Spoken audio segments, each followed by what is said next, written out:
दुनिया की सबसे बड़ी डेमोक्रेसी में एक फेयर इलेक्शन आखिर करवाया कैसे जाता है? सोचो, एक गेम है जिसमें प्लेयर्स हैं लगभग 100 crore. Can you believe that? ये कोई छोटा मोटा इवेंट नहीं है, ये एक फेस्टिवल है जो हर 5 साल में पूरे देश को अपनी धुन पर नचाता है। तो सवाल वही है, इतने बड़े इतने कॉम्प्लेक्स गेम को फेयर कैसे रखा जाता है? चलिए आज इसकी रूल बुक को खोलकर देखते हैं। Just look at this number, 986 million voters. Let that sink in. पता ये कितना है? ये अमेरिका और पूरे यूरोप की पॉपुलेशन को मिला दो ना, उससे भी ज्यादा है। सोच के देखो, इतने सारे लोगों के लिए एक फ्री एंड फेयर इलेक्शन करवाना, ये बस एक चैलेंज नहीं है बॉस, ये तो एक फुल ऑन लॉजिस्टिकल मिरेकल है। तो चलिए, वेलकम टू इलेक्शंस की पाठशाला। आज इस स्पेशल क्लास में हम इस पूरे गेम के रूल्स, इसके रेफरी कौन है और आजकल के नए चैलेंजेस क्या हैं, सब कुछ समझेंगे। द गोल इज सिंपल, ताकि आपको पता चले कि जब हम कहते हैं ना फ्री एंड फेयर इलेक्शंस, तो उसका असली मतलब जमीन पर होता क्या है। तो ये रहा हमारा आज का रोड मैप। फर्स्ट अप, सबके लिए सीट। देखेंगे कि प्लेयर्स और फील्ड कैसे सेट होता है। फिर फेयर प्ले के रूल्स, पैसा और पावर का असली खेल। उसके बाद मिलेंगे इलेक्शन के रेफरी से, द अंपायर। और फाइनली नए जमाने के चैलेंजेस, आजकल के डिजिटल खतरे। रेडी हो? Let's jump right in. Okay, तो चैप्टर 1, सबके लिए सीट। सिंपल सी बात है, कोई भी गेम समझना हो तो पहले उसका ग्राउंड यानी उसका फील्ड समझना पड़ता है, राइट? इलेक्शंस के इस गेम में हम इस ग्राउंड को कहते हैं कॉन्स्टिट्यूएंसी। तो ये किस कॉन्स्टिट्यूएंसी आखिर है क्या चीज? बहुत सिंपल है। इमेजिन करो कि पूरा इंडिया एक बहुत बड़ा सा बर्थडे केक है। अब इस केक को पॉपुलेशन के हिसाब से बराबर बराबर 543 पीसेस में काट दिया गया है। बस हर एक पीस एक कॉन्स्टिट्यूएंसी है और हर पीस यानी हर कॉन्स्टिट्यूएंसी अपना एक रिप्रेजेंटेटिव चुनती है, जिसे हम मेंबर ऑफ पार्लियामेंट या एमपी कहते हैं। Simple right? इसका फायदा यह है कि देश के हर कोने से एक आवाज सीधे पार्लियामेंट तक पहुंचती है।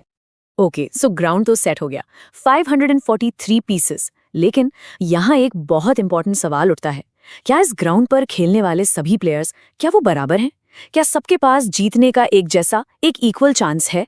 अगर हम हिस्ट्री को देखें तो सच कहूं, इसका जवाब है नहीं। हमेशा से ऐसा नहीं था। कुछ कम्युनिटीज के पास ना रिसोर्सेज थे, ना उतना इन्फ्लुएंस था कि वो जीत पाए। तो इस प्रॉब्लम को सॉल्व करने के लिए हमारे कॉन्स्टिट्यूशन मेकर्स एक ब्रिलियंट आइडिया के साथ आए। उन्होंने बनाई रिजर्व्ड कॉन्स्टिट्यूएंसीज। इसका मतलब क्या है?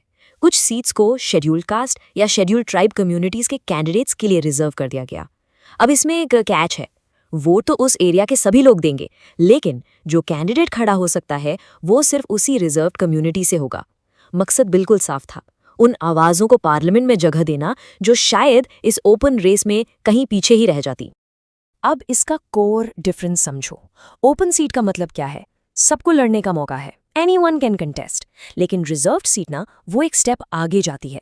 उसका गोल है सबको जीतने का एक फेयर चांस। इसको ऐसे सोचो, स्कूल में स्पोर्ट्स डे की रेस है, सबको 100 मीटर दौड़ना है। लेकिन अगर हम कुछ बच्चों को स्टार्टिंग लाइन से 50 मीटर पीछे खड़ा कर दें, तो क्या वो रेस फेयर होगी? Of course not. Reserved constituencies बस यही करती हैं, वो सबके लिए स्टार्टिंग लाइन को आगे पीछे एडजस्ट करती हैं ताकि रेस फेयर हो। तो आखिर ये इतना जरूरी क्यों है? Why does it matter? क्योंकि देखो, एक सच्ची डेमोक्रेसी में पार्लियामेंट सिर्फ दीवारों से बनी एक बिल्डिंग नहीं होती, वो पूरे देश का आईना होना चाहिए। It should reflect what the country looks like. और ये सिस्टम, ये आरक्षण बस यही इंश्योर करता है कि जो आवाज़ें सदियों से दब गई थीं, उन्हें भी देश के सबसे बड़े स्टेज पर सुनने का मौका मिले। All right, chapter 1 done. अब आगे बढ़ते हैं चैप्टर 2 पर, फेयर प्ले के रूल्स। प्लेयर्स देख लिए, फील्ड समझ लिया, अब बात करते हैं गेम के नियमों की। और बॉस, इलेक्शंस के गेम में सबसे बड़ा, सबसे कॉम्प्लिकेटेड नियम पैसे से जुड़ा है। इलेक्शन में एक टर्म बहुत यूज होता है, लेवल प्लेइंग फील्ड। मतलब एक ऐसी सिचुएशन जहां हर कैंडिडेट को, चाहे वो अमीर हो या गरीब, वोटर्स तक अपनी बात पहुंचाने का बराबर मौका मिले। सिंपल वर्ड्स में, पैसों की वजह से किसी को कोई अनफेयर एडवांटेज ना मिले। आवाज अच्छी है ना, लेकिन क्या रियल लाइफ में ऐसा होता है? Don't take my word for it. ये देखिए, ये मैं नहीं कह रही, ये खुद सुप्रीम कोर्ट ऑफ इंडिया का कहना है। उनका साफ साफ कहना है कि अनअकाउंटेड पैसों ने, काले धन ने पूरे सिस्टम को पोल्यूट कर दिया है, जहरीला बना दिया है। अब सोचो, जब गेम में इतना अनअकाउंटेड पैसा लगा हो तो लेवल प्लेइंग फील्ड की बात थोड़ी बेमानी से नहीं लगती? वैसे ऑन पेपर रूल्स हैं। कैंडिडेट्स कितना खर्च कर सकते हैं इसकी एक ऑफिशियल लिमिट है। लोकसभा इलेक्शंस के लिए ये लिमिट है 54 लाख से 70 लाख के बीच। आप सोच रहे होंगे 70 लाख तो बहुत होता है, लेकिन वेट फॉर इट, जो एक्चुअल खर्च होता है ना, उसके सामने ये अमाउंट कुछ भी नहीं है। असली खेल इससे कहीं कहीं बड़ा है। और अब देखिए इस गेम का सबसे बड़ा ट्विस्ट। ये डेटा देखिए, पॉलिटिकल पार्टीज की जो फंडिंग होती है उसका 75% अननोन सोर्सेस से आता है। मतलब 3/4 पैसा कहाँ से आ रहा है, किसने दिया है, किसी को नहीं पता। अब आप ही बताओ, जब पर्दे के पीछे से हजारों करोड़ आ रहे हैं तो वो 70 लाख की लिमिट एक मजाक जैसी नहीं लगती? तो फिर इतना खर्च होता कैसे है रूल्स के होते हुए भी? एक छोटा सा लीगल लूप होल। एक एग्जाम्पल से समझो। मान लो आपके पापा ने आपको 1000 रुपये पॉकेट मनी दी और कहा ये तुम्हारी लिमिट है, लेकिन साथ में ये भी कह दिया कि दोस्तों के साथ जो पार्टी करोगे ना उसका बिल फैमिली बजट से दे देंगे। तो आपकी लिमिट तो 1000 ही रही, लेकिन खर्चा वो तो अनलिमिटेड हो गया। बस इलेक्शंस में बिल्कुल यही होता है। बड़े बड़े लीडर्स जो प्रचार करते हैं उनका खर्चा कैंडिडेट के अकाउंट में नहीं, पार्टी के अकाउंट में जाता है, और पार्टी के खर्च की कोई लिमिट नहीं है। अब इस पूरे खेल को कंट्रोल करने के लिए एक स्पेशल रूल बुक आती है। इसे कहते हैं मॉडल कोड ऑफ कंडक्ट या आचार संहिता। ये जादू की तरह काम करती है। जैसे ही इलेक्शन कमीशन डेट्स अनाउंस करता है, फट से ये रूल बुक पूरे देश में लागू हो जाती है। और इसके हिसाब से गवर्नमेंट कोई नई स्कीम अनाउंस नहीं कर सकती। जाति या धर्म के नाम पर वोट मांगना सख्त मना है। लेकिन सवाल फिर वही, इस पैसे के खेल को रोकना इतना जरूरी क्यों है? Why should you care? देखो, अगर इलेक्शंस सिर्फ पैसे के दम पर जीते जाने लगे तो जीतने के बाद नेता किसके लिए काम करेंगे? आपके लिए या जिसने उन्हें फंड किया है उसके लिए? पॉलिसीज डोनर्स के हिसाब से बनेंगी, आम जनता के लिए नहीं। पावर वोटर्स के हाथ से निकलकर फंडर्स के हाथ में चली जाएगी।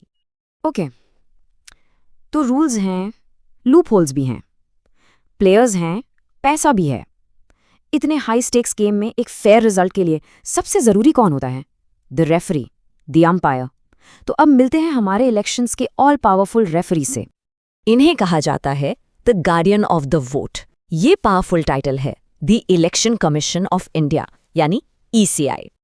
तो ECI है क्या?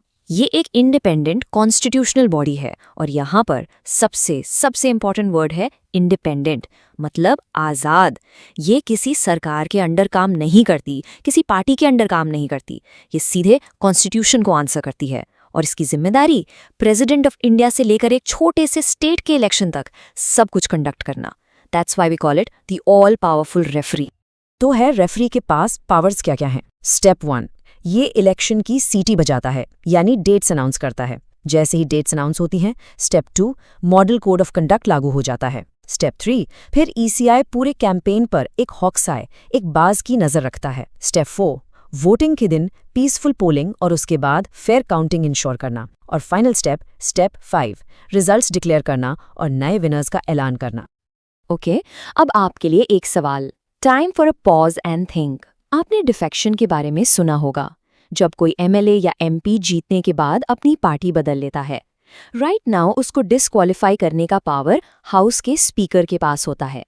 लेकिन स्पीकर तो रूलिंग पार्टी का होता है, तो वो बायस्ड हो सकता है।